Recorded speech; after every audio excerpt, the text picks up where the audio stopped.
Hello and welcome back to Seaside Garage. I am going to start the work needed to get this car, hopefully, through the MOT. I would like to service the brakes, change the clutch cable. So let's get to work.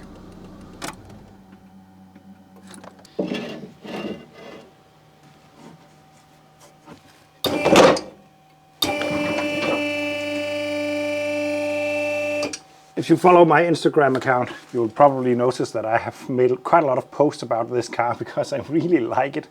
It came as a big surprise, to be honest, even though I always tend to get very attached to my vehicles. It's just such a nice car, and for some reason, the first pictures I saw of this car wasn't really my cup of tea. But right now, I'm just looking at this car from. It got so many nice angles, in my opinion. Especially the rear is good looking on this car. But yeah, it's the honeymoon phase most likely.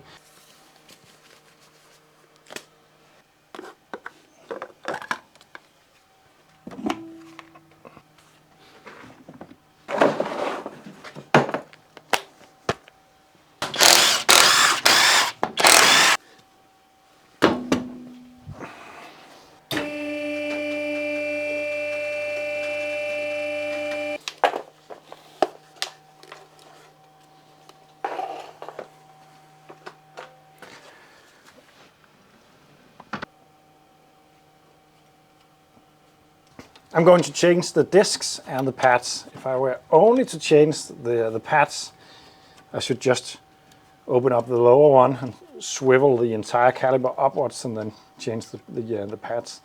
It's a nice caliper design, this. And so far so good, because this upper one is very smooth in there. But it's always the lower one that gives problems, so let's see if that is also.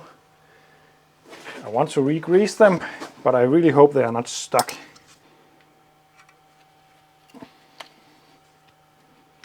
Yeah, this one is also nice. This car is just so well maintained. Big thanks to the previous owner.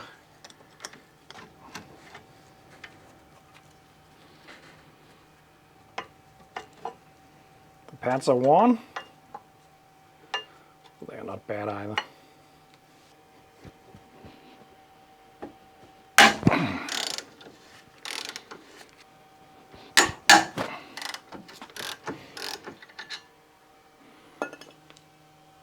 This is a clever tool. It twists when you hit it with a hammer, which makes it a lot easier to get screws like these out, because they can get very stuck. There we go. All that is needed. And if you wonder why I didn't use that on the Saab video the other day, is that I only have normal kind of socket sizes, and it was Torx on the Saab.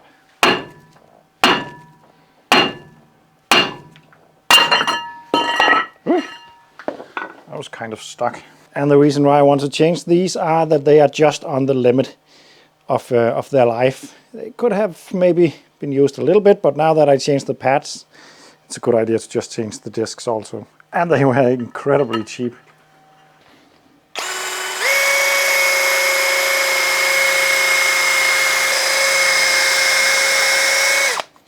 I'm going to apply some grease on this flange. I very often forget to do that, and also it is something that divides people. I cannot see any problem with the grease, with greasing this area, and I have even seen grease on this flange on new cars coming from the factory. So I do that, but it is something that divides a little bit. And the reason why I like to do it is that I really don't like when the disc gets stuck, and as you saw just before, the disc was stuck in this instance. And sometimes you really have to be rough to get them off, and I doubt that's good for the bearing, but also it's just not good for the mechanic. So I'm doing it like this. But do keep in mind that I'm not a trained professional, so I'm not saying it's the correct way, it's just my way, and it works. So with the disc degreased, if in doubt, use a clean finger or glove, clean glove, rubber glove. You will be able to feel if you got the grease off. Seems fine.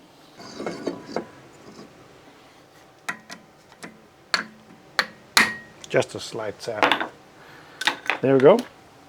Because I'm changing the brake pads and there's a lot more meat on the new ones, this is the old one, comparing it to the old one, the piston is going to be farther out than what there is room for. So I need to press that back in. That can sometimes reveal problems with a sticking caliper. I hope that's not the case today. I normally use one of these to press it back and then just use the old pad as spread the force. Yeah, this is coming back in. No problem, this caliper is perfect. Now is the time to remind you that the work I'm going to do today is the brakes and some other minor bits. And the estimate for fixing that was 22,000 kroners. The rust is another story, but I'm going to fix what the mechanic listed as stuff needed to be fixed before the MOT. I don't think the front brakes needed to be fixed for the MOT. I think it could have passed with it as they were, but they were on the limit. So yeah, but I seriously wish that someone would like to pay me that kind of money for this kind of work, because then I would own a daily Lancia Delta HF Integrale for sure. There we go. Now we have space for the new calipers. Before putting the caliper carrier back on, I want to clean where the pads are riding, and I also want to retract these and re-grease them. And even though there are no longer asbestos in brakes, I still like to neutralize the dust, because no matter what it is, it can't be very good for you.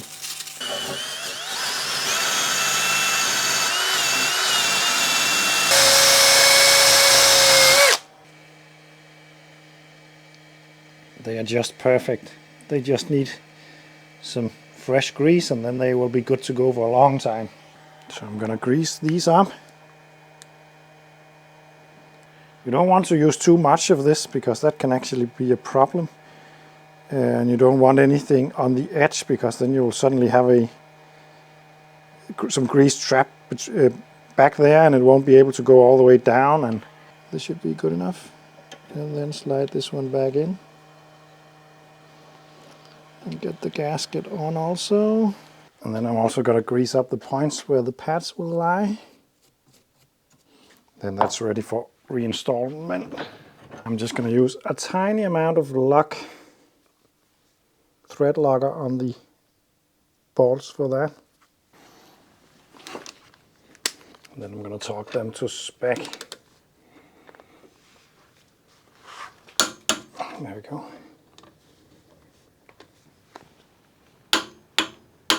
There we go. Okay, so I'm actually a bit concerned about the amount of grease I put on these points, because they are a little bit too close for my liking to the disc. So I'm going to remove some of it and clean the disc. And then the new pads.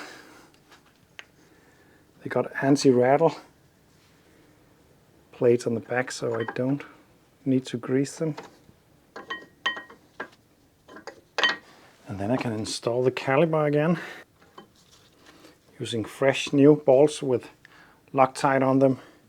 They came with the kit. And I'm going to torque that to spec also.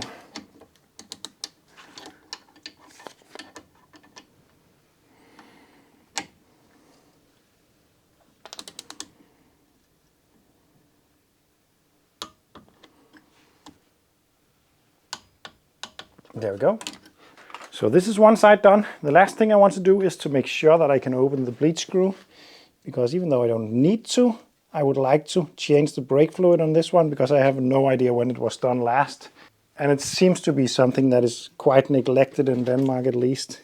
Probably everywhere. Yeah, no problem. It's just so well serviced.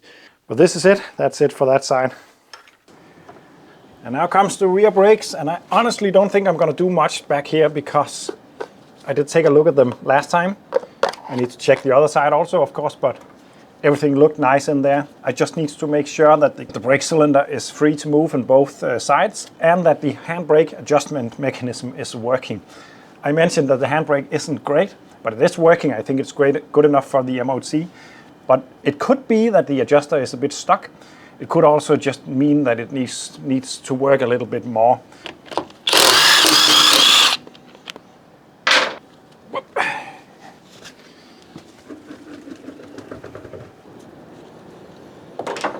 Don't know if you can hear it, but it's pouring down outside, which is a good thing because we have had a lot of weeks with extreme hot temperatures, and it's just in the plant season of the year, so it's not great with all that dry stuff. But take a look at this. Woohoo! Free car wash. There is a lot of water coming down. My Visa GTI is also getting a free wash out there. I'm just going to start by neutralizing all the dust and washing it away. I'm going to make sure that everything dries before I put it back together, because water is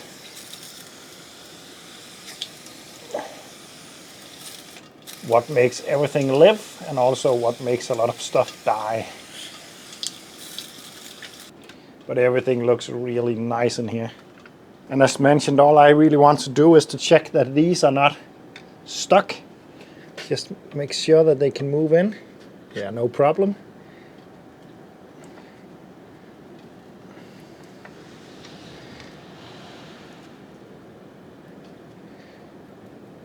This one is stuck, so I need to make that move. That means I will have to remove the hardware, and hopefully I can free it up, because this will make the car brake uneven and fail the MOT. Hopefully I can just make it move and use it, otherwise I will have to change this. Hopefully it's just a bit stuck and just needs a bit of massaging, and then it will be good to go. But I'm going to remove everything now to get access to it. But it is definitely stockish. That's really stuck. So that is really stuck, and this is the reason why the handbrake mechanism hasn't been able to adjust itself right, because it's not moving as it is supposed to. I am afraid I have to change this. I possibly will also change the other side, just because it's great practice to change them both at the same time, even though the other one seems to work. Could also always be a bit of drag in an old part comparing it to a new one, and therefore it could brake not straight. It probably would be fine, but I think I will change both of them. Okay, so I'm going to admit defeat on this one, and I'm just going to change the wheel cylinder on both sides. I ordered them, and they will be here in the next coming days. I also ordered the brake line just in case something goes wrong with that. It looks all right, but you never know. It was really cheap, everything, so it doesn't really matter too much. Just annoying not to be able to finish this part of the job today, but it's just the right thing to do. I have applied a lot of pressure to try to loosen it up, and so far no luck. I could remove it all together and push the piston out and try to clean it up, but there's a very high chance that I would need new seals anyway, and getting the seals will be the same waiting time, and it almost would be the same price also. So I'm just going to change them for peace of mind. So that's good. The funny thing is that the MOT check with the gigantic price tag did not pick up on this one. So it could have been even more expensive. Anyway, that's just how it is. I'm going to go ahead and change the clutch cable instead. That is something that is not necessary for the MOT, but it's driving me mad with that creaking sound, so I'm going to change that today.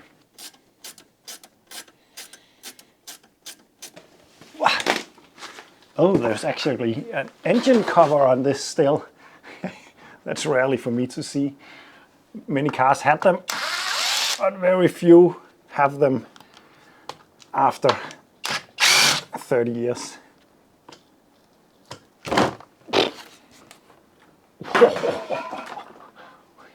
The amount of protection on this car is close to being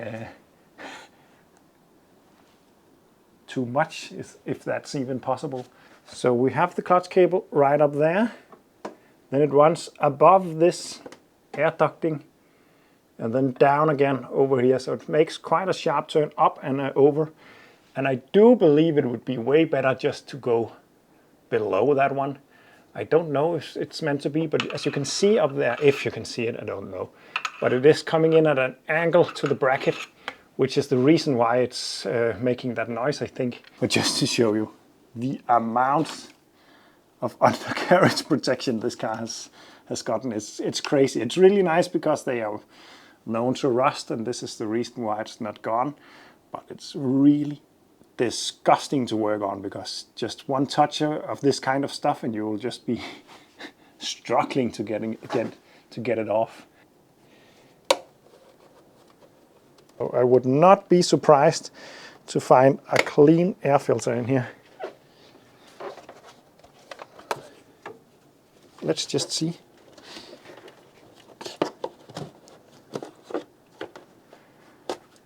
Yeah, I'm not complaining about that. It's not clean, but it's definitely usable. So now I can get access to the cable down there, but I'm going to change gloves because these are great for a lot of stuff, but when you get to that undercarriage protection, I like to use rubber gloves. There we go. And now I'm going to remove the gloves again because they are already caked. And the interior on this car is brilliant.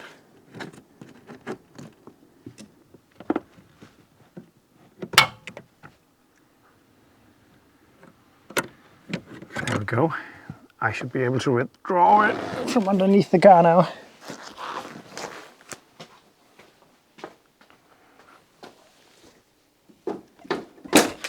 There we go, it's out. So here we have the new cable. It's the same length. It's slightly different in the grommet department, but I don't think it will matter. This is the area that I think is making the sound. You can see everything is crooked, and it has been really pushed like this. It is running pretty smoothly, and the clutch was working fine. It wasn't binding like that. It was just... So I think this will be a massive improvement. I'm just going to fit it. It is a reversal of removing, I hope. So I'll just do that really quick. Okay, so the cable might be not the correct one because this is slightly too big, but I cannot see any differences other than that. So I'm just going to grind it down a bit. It's just a very tiny amount. It just doesn't want to go through the hole in the bulkhead. So I'm just going to remove a little bit, and then I think it will fit. So that made the trick. Just needed a slight shaving to get through that hole. Maybe I could have thought it's difficult to get there. Maybe it actually could go through, but I just couldn't get it through without shaving a bit off. But it's not uncommon that spare parts, unoriginal spare parts, have to be modified slightly. Anyway, I have now depressed the clutch a couple of times to make sure that everything sits. The best thing is that it's silent. That's really nice. But the next thing I need to do is to adjust the clutch, and I'm going to do that now. Filming this is going to be a little bit difficult, but what I'm going to do is, and that is according to the Haynes, I might add, is to measure the distance between the bracket and the release arm. I'm getting that to 10.5 centimeters. And then using a piece of wood, I'm going to depress the clutch completely. And then I will do the measurement again with the clutch depressed. Getting that to 8.5, I'd say. 10.5 and 8.5. This is the formula needed. So I take the first number and subtract the second number, and I'm getting 2 or 20. It's supposed to be 30, but plus minus 1 millimeter. So it's within the specs. So it's just a matter of where the clutch point is going to be, and I don't know yet. So I'm not going to mess with it any more than this before I test it.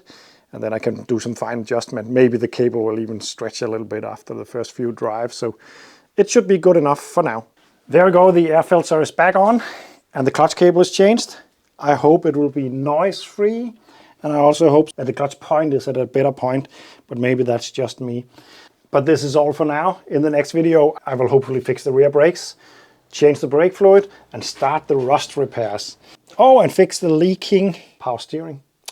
Anyway, this is all for now. Remember, you can support me on Patreon. At the moment, that is quite important for me. That makes it possible to buy more cars like these. So if you have ever considered becoming a Patreon, now is definitely the time. If you change your mind, you can always cancel. And for all Patreons, I sent a couple of free Seaside Carrot stickers. It's not a lot. It's just my attempt to show some gratitude. Anyway, thanks for watching and see you in the next one.